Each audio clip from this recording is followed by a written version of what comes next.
Hello and welcome to the Families Embracing Diversity Conference. We are so glad to have you here with us today. If you can, let us know in the chat where you're joining in from, just for fun to see where we're all at. I am joined today with Mija from Jumbo Books, one of our conference sponsors. Thank you so much. This wouldn't have been possible without you, so thank you. Would you like to tell us a little bit about Jumbo Books and about your story? Yes, thank you, Vanessa. I am so happy to be here and welcome to everyone who is dropping in. My name is Misha Godfrey and I'm the founder of Jumbo Books. Jumbo means hello, and we started Jumbo Books as a way of starting a connection, starting to talk to folks, trying to sort of create a safe space where we can talk about race. We are a children's book subscription company. We send all of our subscribers books that star children of color in fun fiction stories like, loving your pets or loving dragons or loving your grandparents. So that is what we do. Everyone gets 2 or 3 books a month. And I'm very happy to share that People Magazine found us and named us the best children's book subscription for diverse books. So, woohoo! That just happened this week. So how do you find the books that you include in your book boxes? Well, in the beginning, it was a lot of having to scour the internet and going to bookstores and buying a bunch of books off of Amazon. But luckily, as we've grown and gotten bigger, we have a lot of publishers who come to us with suggestions, and we have independent authors who come to us with their books as well. And we're really happy to review all of them. And where we find great books, we share them with our audience. And so if someone wants to learn more about Jumbo Books or to sign up for a subscription, where can they do that? How can they find out more about you? Oh, yes, please. You can go to our website at jambobooks.com. That's JAMBO. And we're also on Facebook and Twitter and Instagram, and TikTok. And all of those are at Jumbo Books. And I see that the first box ships free, so that's good motivation to check. Absolutely. You get your 6 or 12-month subscription. The first box ships free. The boxes are all like beautifully decorated, also celebrating kids of color, just enjoying childhood. That's wonderful. So we also have with us Rebekah Gienapp, who's going to talk to us about creating your anti-bias bookshelf. So by far the easiest way is to subscribe to a Jumbo Books box and get those delivered to your door. But I'm going to bring Rebekah in. And while she is presenting, Mija and I will be hanging out in the chat. So if you have any questions, we can add those up on the screen or answer those in the chat for you.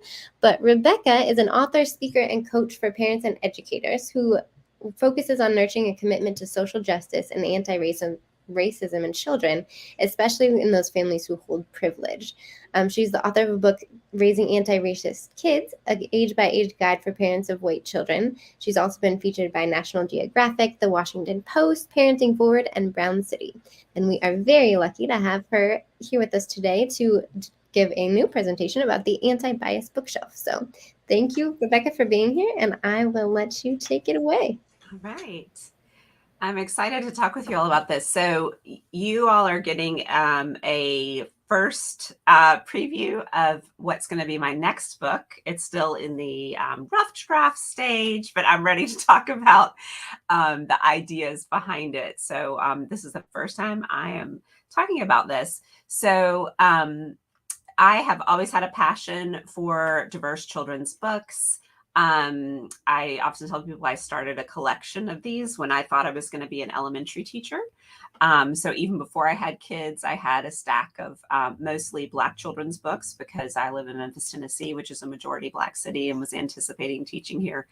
And so it's just something I love to talk about. And I've been thinking more in the past few years about as the number of books starring children of color and other identities that have been marginalized, as those have expanded, how do we help children get the full breadth and depth of them? And what kind of things do we need to be thinking about? So that's what we're going to talk about today.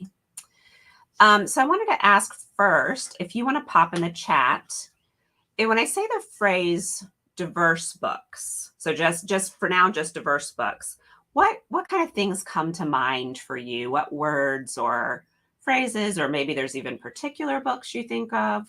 If you want to say that, pop that into the chat. So I would love to hear what your thoughts are. So just the first thing that comes to your mind. This is one of those, I sound teacherly here, like there's no right or wrong answer, or there's no wrong answers.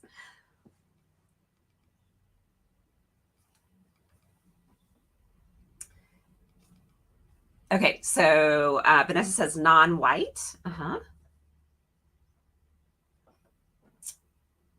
And so when I think about diverse books, I definitely think of books starring children of color.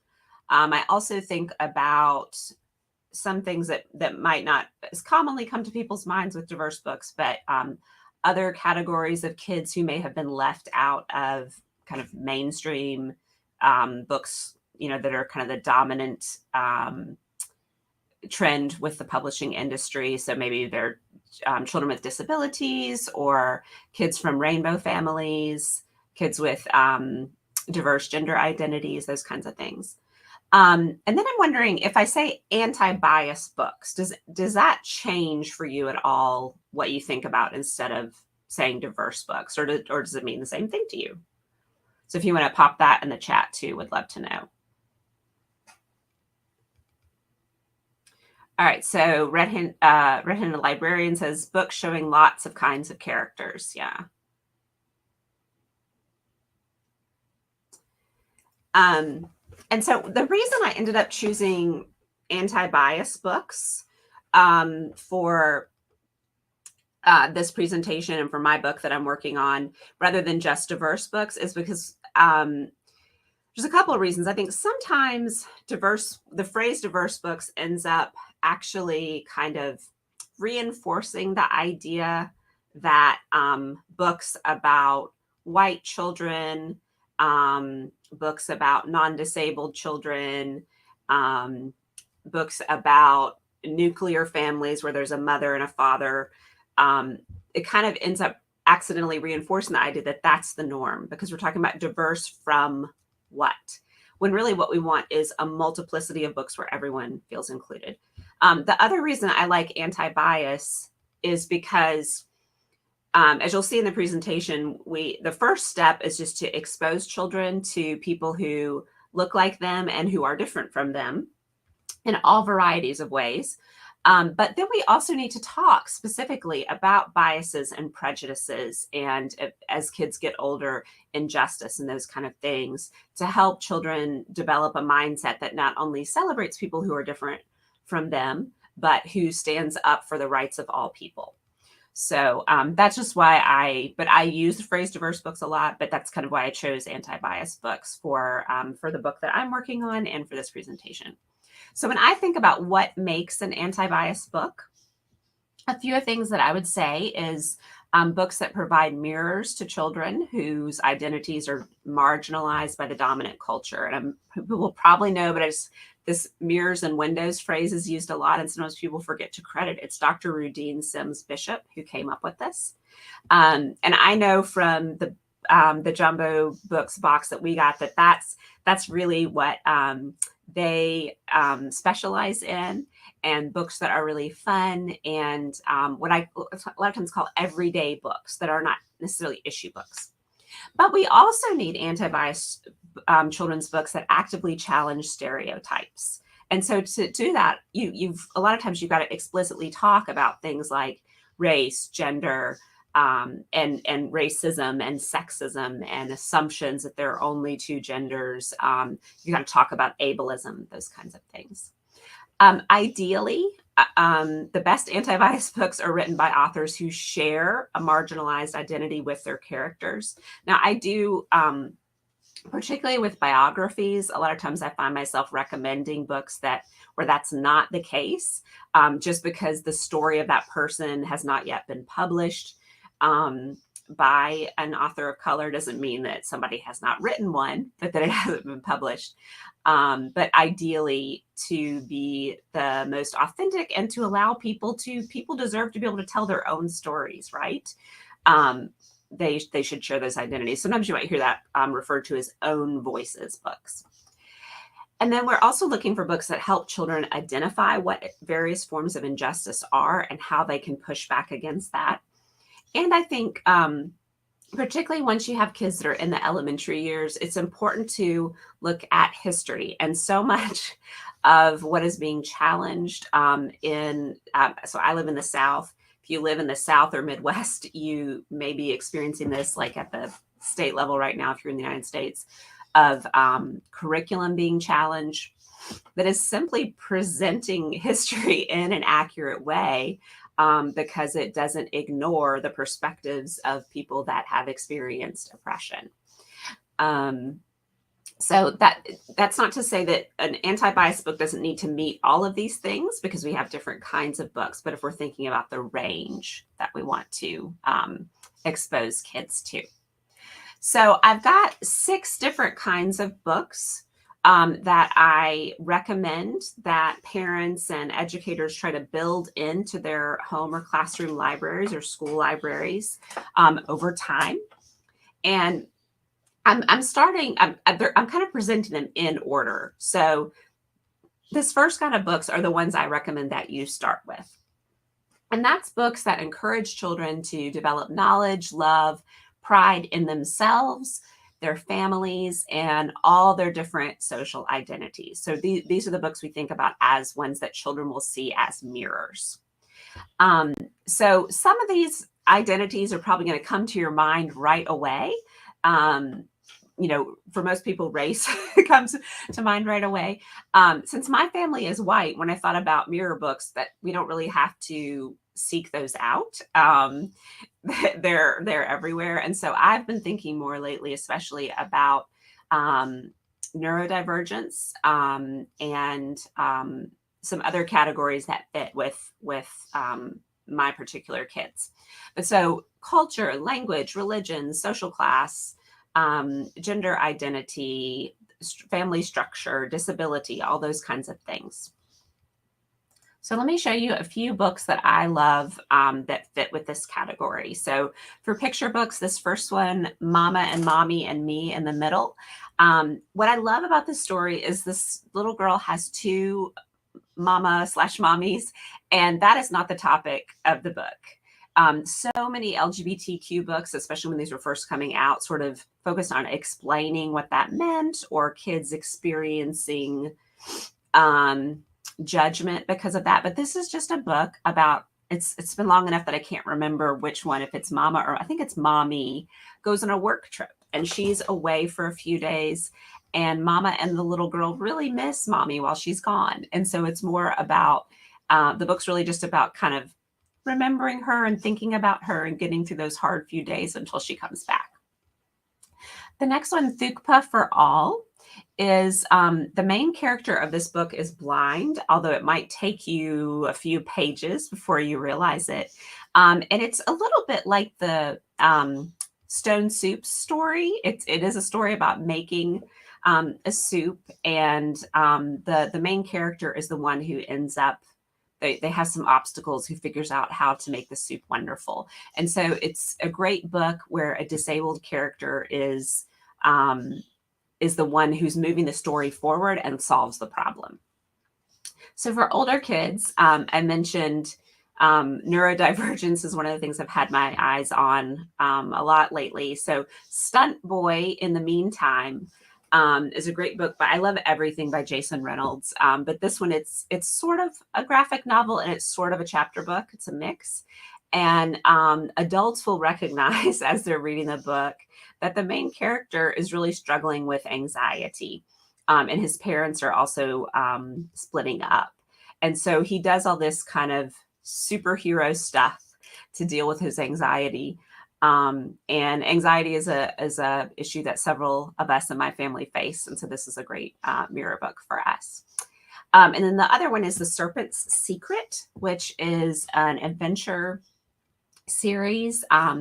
and it's a girl who is Indian American, but since it's a fantasy book, I don't have time to get into all the details, but I'll just say that it does a really good job of highlighting the issues that kids who are bicultural face and who have immigrant parents face, but in this realm of fantasy. And it's also a really funny book. So the second type of book is extremely similar to the first, but instead of trying to understand ourselves, because we always want to start with the self, especially with younger children, because children are naturally egocentric in the preschool years. They are supposed to be. That's part of their development. But then we want to add in books that are going to help children develop those same qualities of love and knowledge and respect for people who have identities that are different to them. So we have a window into their lives. These are window books. And sometimes this can be, I think, a little overwhelming for families to figure out, okay, well, what kind of books do I want to do? You know, thankfully, I've been doing these best diverse books of the year and best social justice books of the year post on my blog for years now. And it's getting to the point where I usually have to cut some that I really want to put in because there's just so many, which is a wonderful problem to have.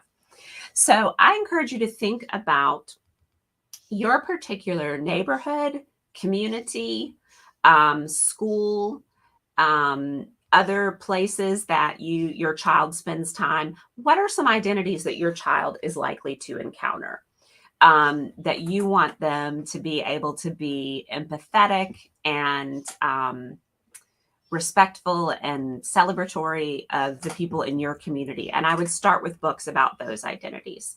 And, you know, search online for a list of those. And that's where you can start. So, you know, this is a very big category. So I'll just share a few of my favorites. For picture books, Bilal Cook's Doll gets into the common experience of Bilal's family is making doll, and two of his friends who are, I think, if I remember right, Bilal is Indian American, although he may be Pakistani. I can't remember, but he's South Asian. And the kids are sort of curious and not sure if they're going to like it or not, but it handles it in this really beautiful way. And then in terms of different kinds of families, Just Like a Mama by Alice Faye Duncan. I'm partial to this book because I was friends with her mother, and it's kind of inspired by her mother who raised her younger sister after their parents passed away. But this is a book about a child who most likely is in a foster care situation. It doesn't actually say that, but it talks about her relationship with the person who is most likely her foster mom. And then in terms of chapter books, the Jojo McCoon's series, if you like stuff that's quirky and funny, this is a great, if your kids like that kind of, this is a great series. So Jojo is Ojibwe, and she's a little bit like Ramona, I would say, and just always getting into situations. And the Ojibwe culture is built into the book in ways that there's enough clues for you to figure it out if that's not your culture. But these books are a lot of fun. And Becoming Naomi Leone, Pam Munoz-Ryan has written so many wonderful books. This is one of her older ones. And Naomi is biracial, Mexican and white, but she has not ever known the Mexican side of her family. And through some events, kind of starts to explore that side of her life and that identity. And I don't want to give away what happens, but that one is a really good one too. And her younger brother is disabled, and they deal with some discrimination as well because of that. So the third type of book that I recommend, and this is, like I said, you want to start with those mirror and window books, those books that are fun, engaging, are not primarily about prejudice or injustice. But then children do need to gradually move into some of these books that are going to help them understand different forms of bias so that they can unlearn it and challenge it, as well as injustice. So when you're thinking about where to start, one thing I'll tell you from my own mistakes that I made is if you have a child who's, I would say, 5 and younger, you want to really focus primarily on personal bias, like personal relationships. They really aren't able to understand systemic injustice yet. And so a lot of those books aren't really going to do what you would hope they would do. And then as kids get into kindergarten and the elementary years, then you can start to introduce these books that will help them better understand what is sexism, what is ableism, what's Islamophobia, all those kinds of things. So some books I would recommend for this. So Our Skin is the #1 book about race and racism that I always recommend. If you have a child who is 5, maybe even 6, 6 or younger, I would definitely get this book. And it's one that's worth like not just reading from the library, but like getting your own copy. What I love about it is it goes all the way through everything from how melanin gives us our skin color to a really simple explanation of where racism came from and how it started in history, and some really simple examples that kids can understand of what racism looks like.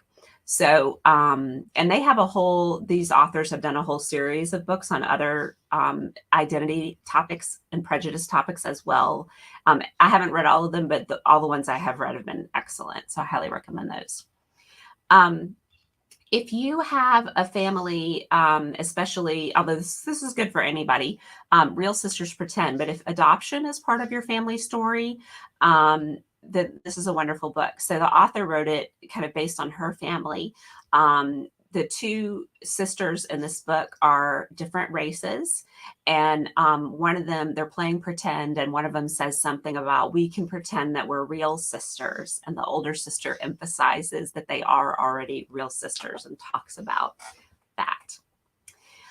For kids that are like 8 to 12, the Harlem Charade it's a mystery book kind of, but it also gets into looking at gentrification, which you might think like, wow, that's a really complicated topic to talk about to a 9-year-old, but the author does a great job of breaking it down with real examples of the characters in the book who are being affected by how their neighborhood is changing.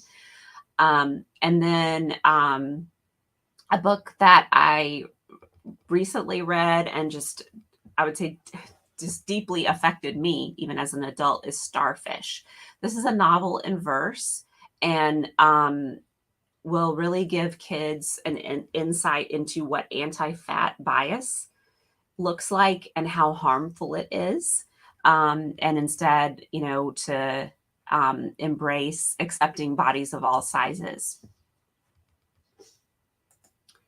So the 4th type of book that I recommend is books that are going to teach history in an accurate manner by really centering the experiences of groups that have been marginalized. Because I don't know what you all remember about how you learned history when you were in school, but I would say that was definitely not what we learned.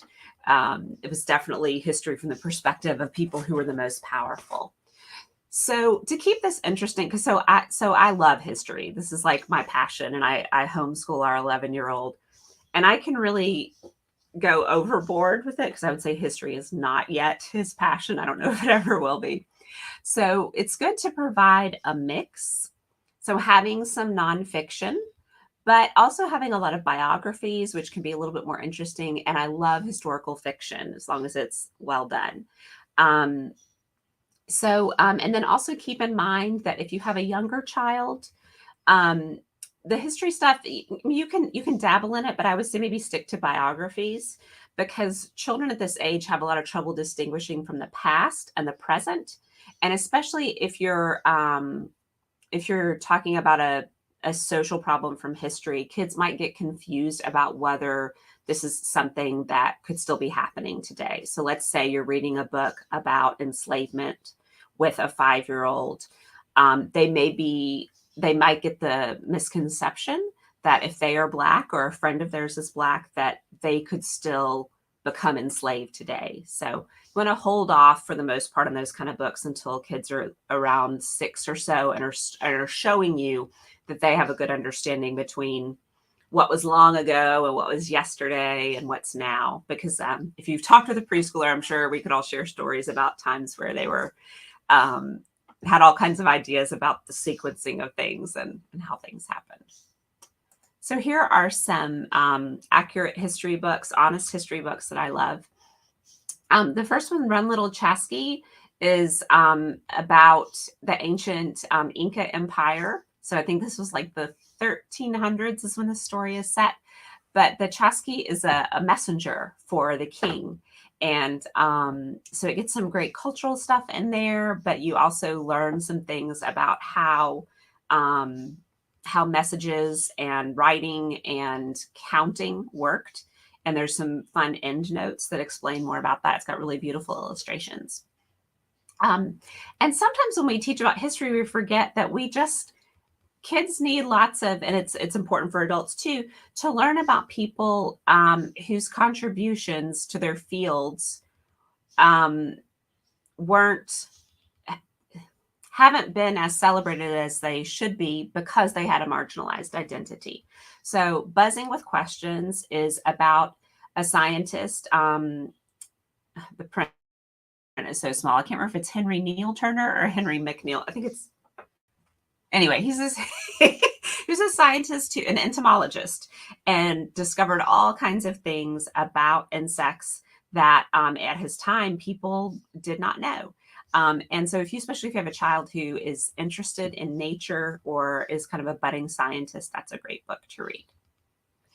For the chapter books, sometimes I'll have people ask me, okay, I loved the Little House on the Prairie books as a kid, and I did. I read them over and over again. We had a whole hardback set. But if you've revisited these books as an adult, you probably have noticed that there is a lot of racism in them. And so what's something kind of similar that's got that feel of adventure and moving into a new place, but that is anti-racist? And so I recommend Prairie Lotus. So the main character is, she's biracial. She is Chinese and white. And they are moving into a community in, I can't remember where, it's been so long, but what is today, like, I think it might be the Dakotas. And so she faces people trying to keep her from attending school because she is Chinese. But also the author has done a really sensitive job of researching and working with people from the Native American nations that would have been in that area where this character was living to represent them in an authentic, anti-bias way. And so I love that book for both of these reasons. It Ain't So Awful Falafel looks at, it's an Iranian American character, and she's in the United States as an immigrant.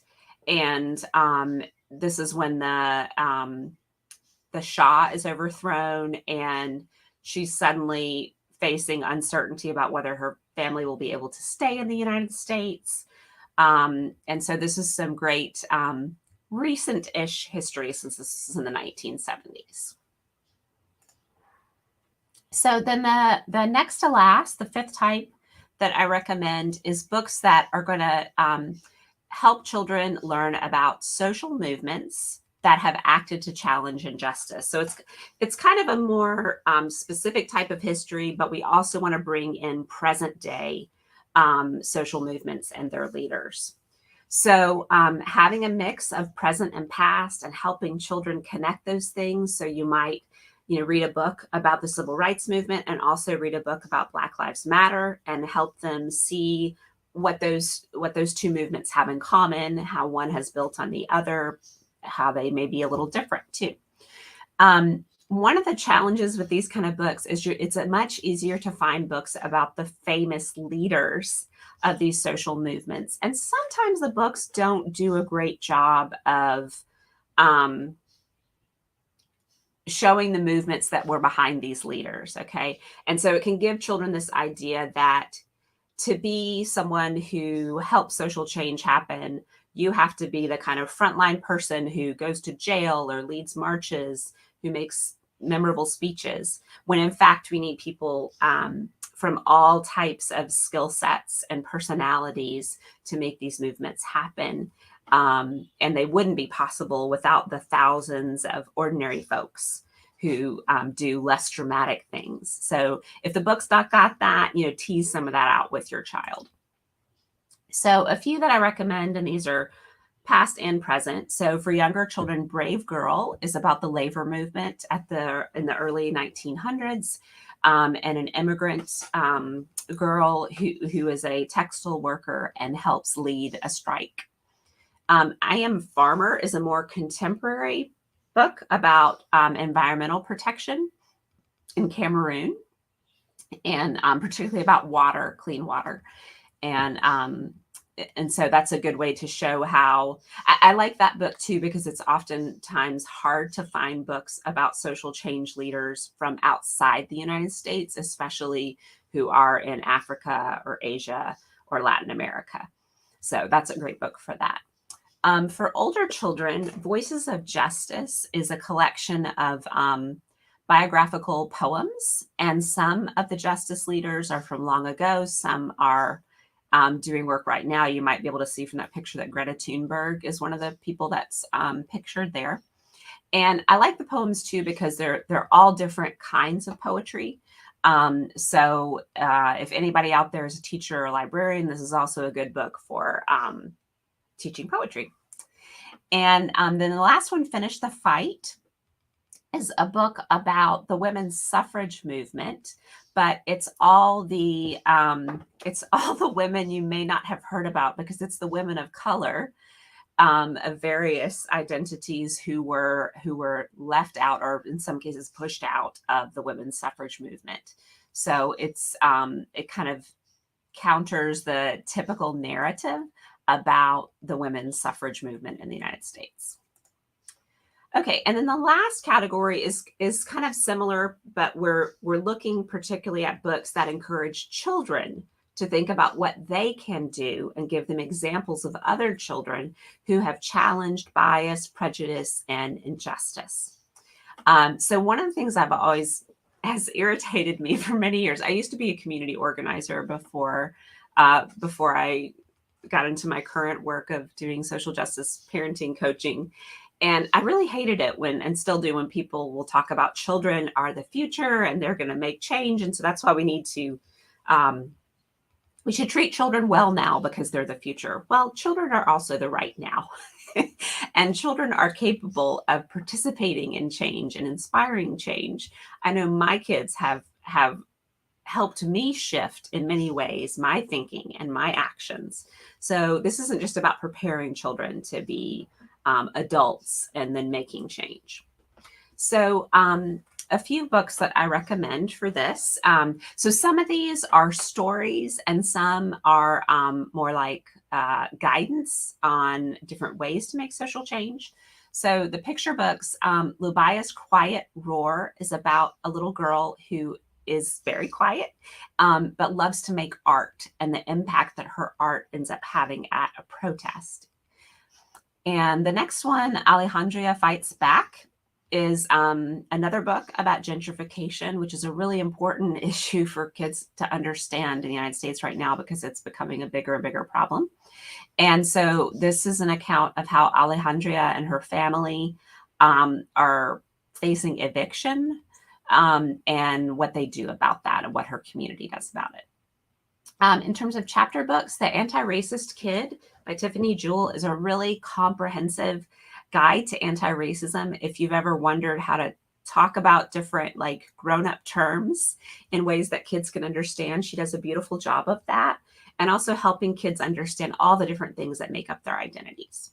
And then the last one, The Art of Protest, is a really interesting book, because it's by Dee Nichols and a bunch of other artists who've collected all these forms of protest art, but she also guides kids through how, if they want to make their own protest art, the many different ways they can do that. So they're going to learn about social movements along the way, but also think about how can they use this in their own lives to speak up about the things that they don't like and that they want to change.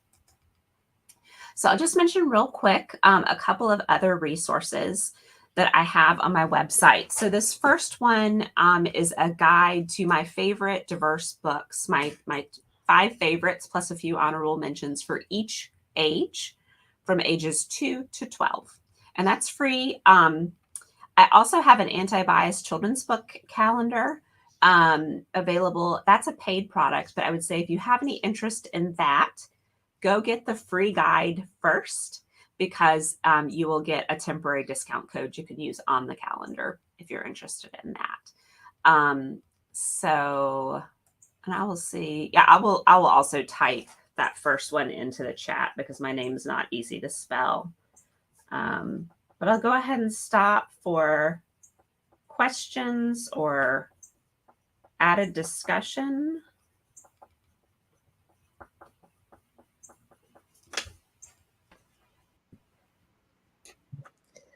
Yes, please feel free to put any questions you have in the chat. And I completely forgot, but I think we were going to raffle off one of your anti-bias book calendars, weren't we? Yeah. So if you would like to enter into the drawing for that, when you write your question, all you have to do is add #calendar, and that will enter you into the drawing. So I'll put that on the chat and up on the screen. But basically every comment with that hashtag gets entered into the drawing, and then we can run it at the very end. So if you have any questions, feel free to add them to the chat. Misha, do you have any questions? Yes. Okay. I wanted to make sure I wasn't muted. Thank you so much for that outstanding presentation, Rebekah. Like, I really love the way you broke everything down into categories and made it really easy for people to digest. Do you have any suggestions for the people who are watching? Like, how do they get started on these conversations with their kids? And can they start very young? Do you think they need to wait until the kids are a little bit older? Like, what are your suggestions around that?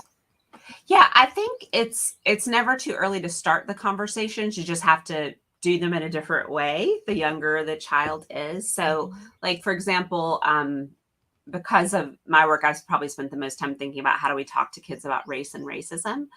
And so even just starting off with young children talking about skin tone and helping them name different skin tones. One of the things I always tell white parents is we need to name our own skin tones too, because if we don't, it sort of turns into like race is something that other people have, but not us.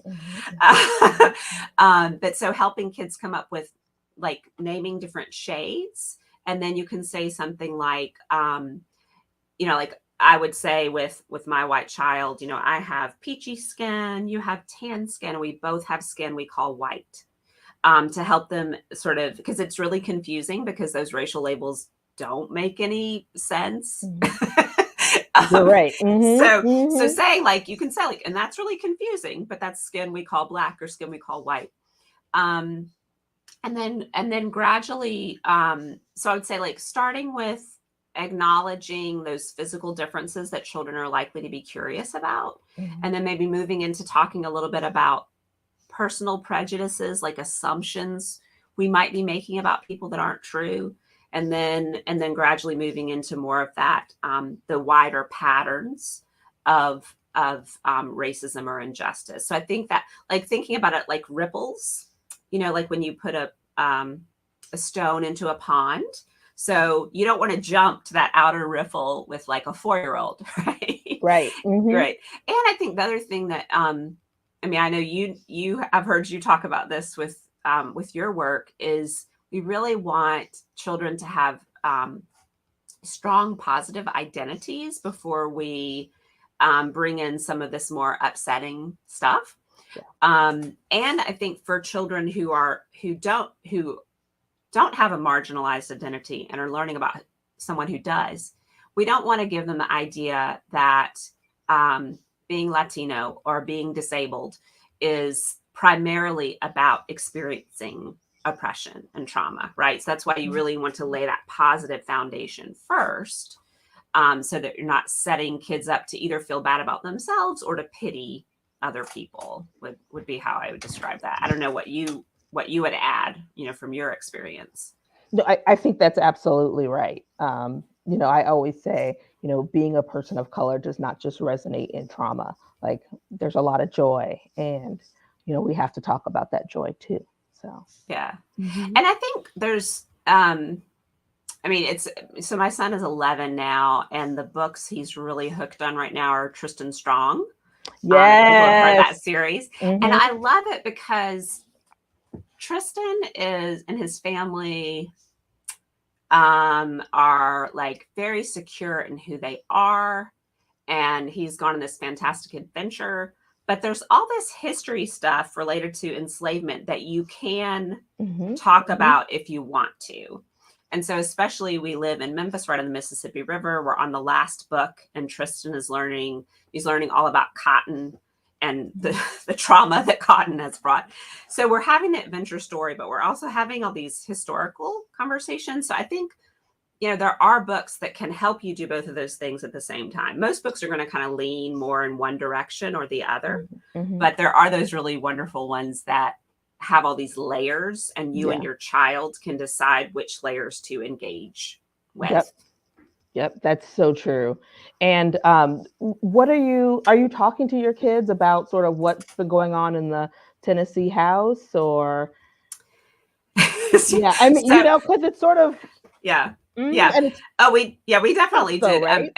Right. Part of the unique dynamic in our family is I have our 24-year-old lives with us still, and we have an 11-year-old. So the 11-year-old hears a lot of the grown-ups being like, oh my goodness, did you see what happened today? And sometimes he doesn't care. And then sometimes he'll say like, what? And we'll explain it to him. So yeah, we definitely talked about, because the Memphis legislator that was kicked out has the district that borders ours. So we've talked about that. And what I've learned with my kid is he because he is anxious, I have to be really careful about anything contemporary that it has violence in it. So with the murder of Tyree Nichols, I told him it happened, and he knew I've been going to all these city council meetings about it, but he made it really clear that like he didn't want to handle talking about the details. And that was okay, because that's not the important thing. Is for him to know that it's wrong and people are working to challenge it. I don't need to go into the traumatic details, but he, as an 11-year-old, he knows that the police killed him. Absolutely.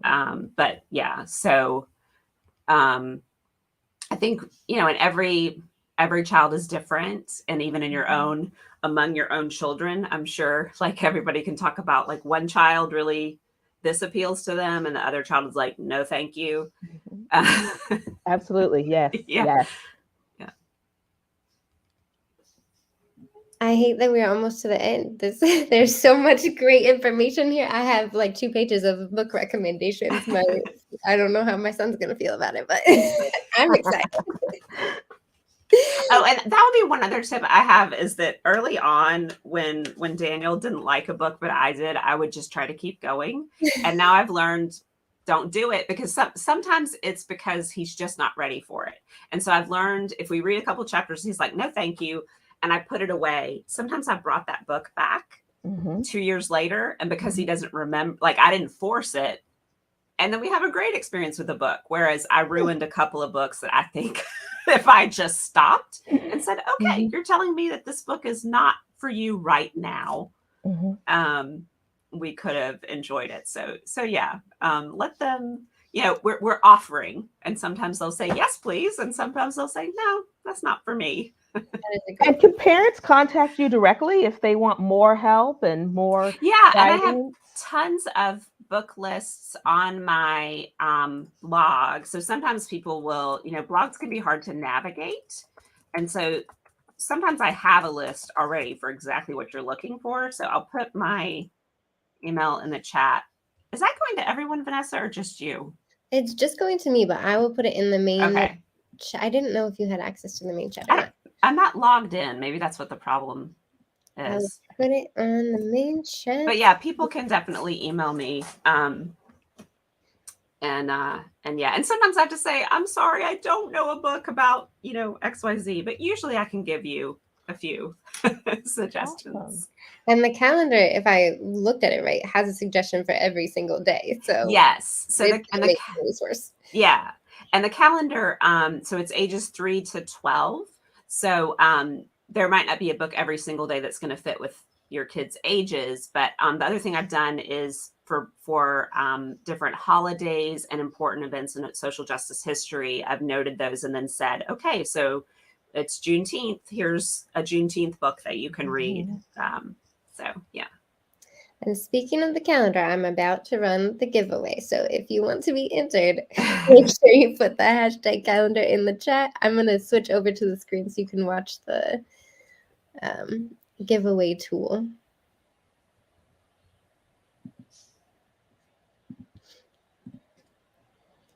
All right.